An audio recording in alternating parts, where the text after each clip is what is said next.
dal leen ak jàmm ci FTN Média chaîne bi gën bu fekkee abonné gu leen def leen ko léegi te bu leen fàttee bës cloche bi bu ko defee dara dootu leen rëcc. coalition Diomaye président ñoo def artu wile neenu seen candidat fi mu ni dafa mel ni bakkanam mi ngi ci xortu gerte ñoom waa coalition booba ñu ne ñu ngi doon xaar ba ñu ko lancé ba ñépp daw wutal si ka rawatina ak waa opposition bi ñu bàyyi seen candidat bi di Bassirou Diomaye Faye mi ñu tee ci jamonoy élection bi ñu jàpp ne bokk na ci favori yi wala sax moom mooy favori bi maanaam ki gën a jekk ci gagné waaye administration pénitentiaire mi nga xam ne ministre de la justice mooy patron wam lu wuuteeg loola la def te mooy jël dogalu gën a teengal yëf yi ci Bassirou Diomaye Faye di candidat ci élection présidentielle bi teengal googa ñu tàmbali ko ci soppi bés yi mu daan am visite maanaam bés yi ko nit ñi doon seet si Bassirou Diomaye Faye ñu ne fi mu ni bés yi nu ko mën a gis ca kasob Cap Manuel ga mu ne mooy talaata ak àllarba te ca diggu cour ba lañu koy gisee maanaam fa mbooloo ma yépp yi daje aaye nañu ko itam jokkoo ci téléphone ndax neenu candidat bi ñu jàpp ne ñu bari moom lañu jox bopp ci élection bi ñu dëkkmal ci jamonoy campagne bi lépp lu muy wax wàllu politique la ba tey ci teengal googa neenu néeg bi Bassirou Diomaye Faye nekk saa su ne dañuy ñëw di ko lu ñu tookal luñ bët ñàkk karange gi ñu nemmeeku ci moom candidat élection présidentielle bi itam waa coalition Diomaye président ña ngi koy joxoñ it lekk gunne ña ngi ko koy jox te sellut saa yu ñu xëyee sax lekk googa di gën di bon candidat Bassirou Diomaye Faye ñu ne ndékki sax defatu ko coalition Diomaye président nag ñaawlu loola ñu jàpp ne ab singali la gunu def ci seen candidat ña ngay ñaawlu itam li ñu jàppee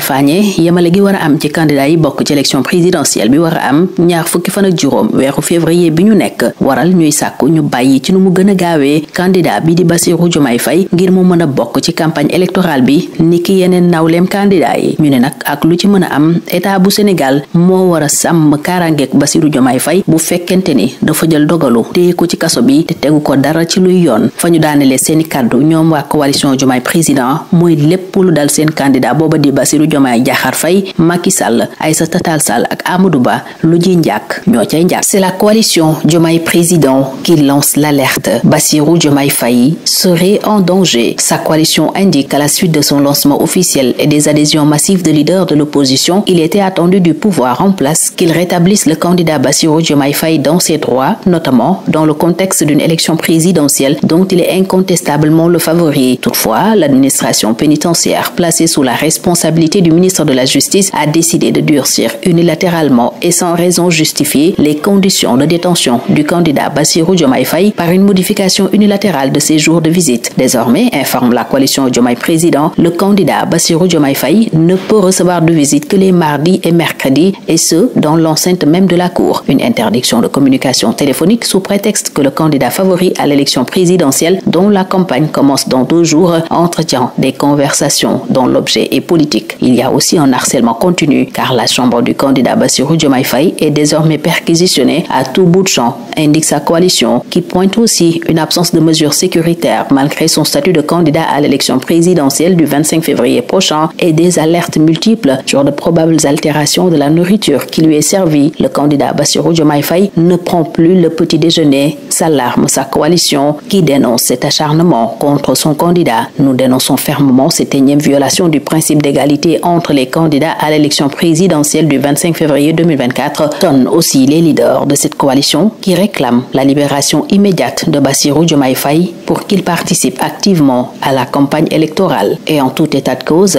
l'État du Sénégal a la responsabilité d'assurer sa protection s'il décide injustement de le maintenir dans les liens de la détention, conclut la coalition Diomaye président qui impute la responsabilité de toute atteinte à l'intégrité physique ou morale du candidat Bassirou Diomaye Faye à Macky Sall, Aïssata Tall Sall et Amadou Ba.